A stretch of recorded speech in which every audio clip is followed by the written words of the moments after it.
Hi everyone, welcome to Understand the Bible.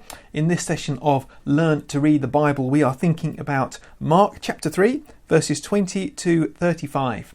And this is when, as the heading in my Bible says, Jesus is accused by his family and by teachers of the law. And just to remind you again that this is not about giving you all the answers, but this is just helping you to think about how you would read this passage for yourself.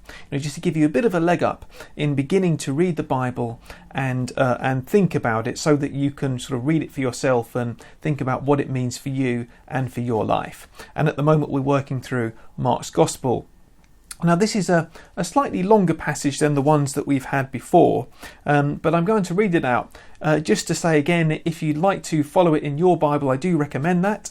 Do go and get your Bible, or at least get it up on the screen so that you can follow along. Whichever translation you prefer is fine. I'm using the New International Version, the NIV. But whichever version you're comfortable with is fine. So this is Mark chapter 3, verses 20 through to 35. Then Jesus entered a house, and again a crowd gathered, so that he and his disciples were not even able to eat. When his family heard about this, they went to take charge of him, for they said, "He is out of his mind." And the teachers of the law who came down from Jerusalem said, "He is possessed by Beelzebul. By the prince of demons he is driving out demons." So Jesus called them over to him and began to speak to them in parables. "How can Satan drive out Satan? If a kingdom is divided against itself, that kingdom cannot stand. If a house is divided against itself, that house cannot stand. And if Satan opposes himself and is divided, he cannot stand. His end has come. In fact, no one can enter a strong man's house without first tying him up. Then he can plunder the strong man's house. Truly, I tell you, people can be forgiven all their sins and every slander they utter. But whoever blasphemes against the Holy Spirit will never be forgiven. They are guilty of an eternal sin." He said this because they were saying, "He has an impure spirit." Then Jesus' mother and brothers arrived. Standing outside, they sent someone in to call him. A crowd was sitting round him, and they told him, "Your mother and brothers are outside looking for you." "Who are my mother and my brothers?" he asked. Then he looked at those seated in a circle round him and said, "Here are my mother and my brothers.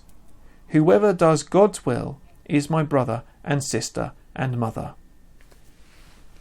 Okay, so this passage, we are thinking about who Jesus is and how we respond to Jesus, and particularly some wrong ways that we can respond to Jesus.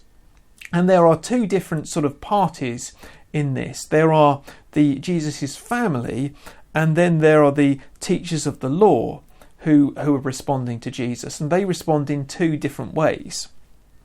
So we're not going to, there's quite a lot in here, so we're just going to run through some of the main things. So this is, if I was reading this passage, just kind of for my own personal Bible reading, the things that would strike me and that might be good to think more about are this. So his family hear about Jesus and they think he is out of his mind, and they went to take charge of him.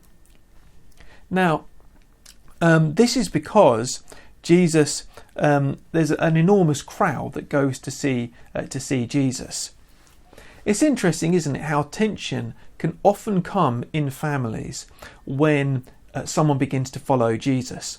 This may be something that you have experienced yourself.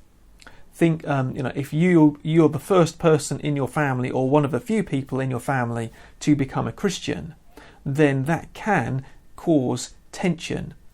And I think it's very comforting to me that Jesus' family, they said he's out of his mind, because that is the kind of thing that is likely to happen to you or to people who come to Jesus if there are other family members who aren't.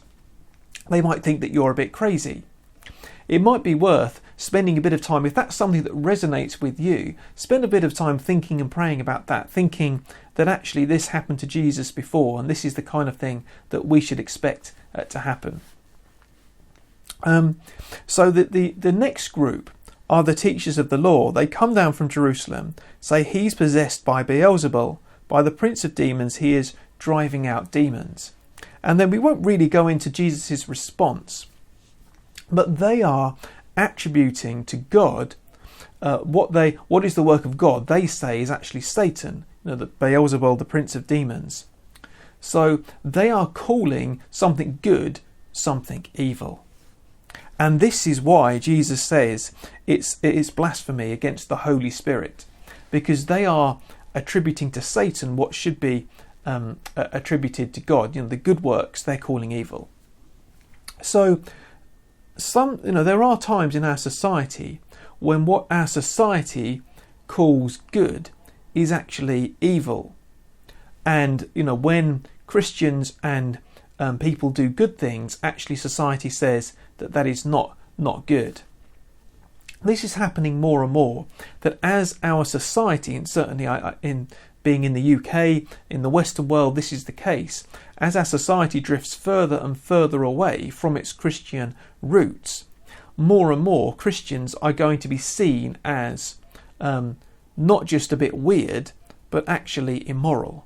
And there are many areas in which the Christian views are seen now as being immoral. For example, the traditional understanding of the Bible that marriage is between a man and a woman, and that anything outside of that the kind of the lifelong union of a man and a woman is sinful. Now that is something which is deeply unpopular, and we'll come on to that more as we go through the gospel. But just to flag up, that's one area where a lot of people seem to think that the Christian faith is actually immoral these days. So are we prepared as Christians to be seen as immoral?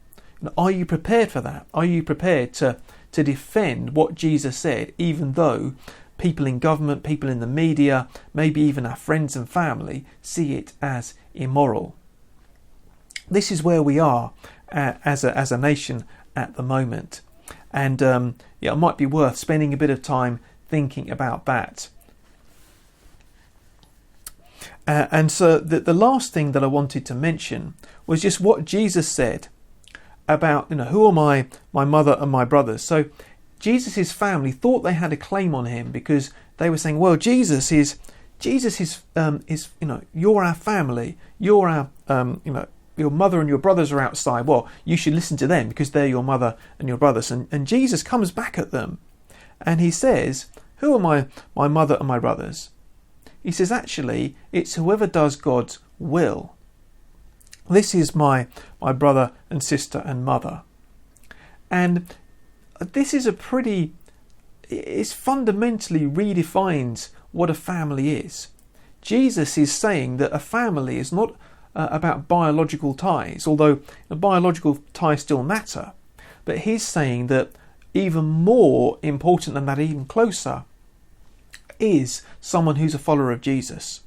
So Jesus is saying you're actually a brother or sister, or you're in the family of someone who is a fellow Christian as much or even more than if you're biologically joined to them. That the Christian family goes deeper than the biological family. And I think many people these days, that's a real shift in thinking that our Christian roots, our Christian family goes deeper than the biological family. But this is what Jesus is saying, that we need to see fellow Christians as our family, and we need to treat them as such. We need to spend time with them, to love them, to care for them, and not to kind of prioritise our own biological family over against our spiritual family, because the spiritual family is, I was going to say just as real, perhaps even more real than the biological family. So that's something else to think about. Think about your church, think about the fellow Christians that you know, think about how you can demonstrate being in a family with them, what that might look like, spending time with them, loving them, how you can help them, and so on, to be in a real family with them. So those are just a few things, and there's plenty to think about in this passage, and we haven't really touched on the house divided against itself, and so on. There's a lot more to think about. So you might like to take a moment to pray and to read back through the passage and think about what I've said, and just think about what the argument is that Jesus is making, how he responds to them, and how it fits together. But let's take a moment now, as I come to a close anyway. I hope that you'll go back and look at this passage after this. But let's take a moment to pray and ask for God's help now as we look at these really deep truths, aren't they? So let's ask for God's help. Heavenly Father, we do understand that the things that we've been reading, that these are, in many ways, these are deep waters. And we pray that you would help us to be able to understand. Please help us to stand for you, for Jesus, in a culture where that is difficult and where often Christians are seen as, by the media, by the government, perhaps as immoral and wrong. And please help us even in our own families where maybe people think that we're a bit crazy for following Jesus. We pray that you would help us to stand firm and instead to cling fast to our spiritual family, our fellow Christian brothers and sisters. Help us to grow closer to them, for that to be a genuine family of love. We pray that you would teach us by your word how you want us to live. In Jesus' name, Amen. Thanks very much for watching, everyone. Do check out the website understandthebible.uk for more. Please don't forget to like, subscribe, all of those usual things. And I hope to see you again for another session very soon. Thanks very much and God bless.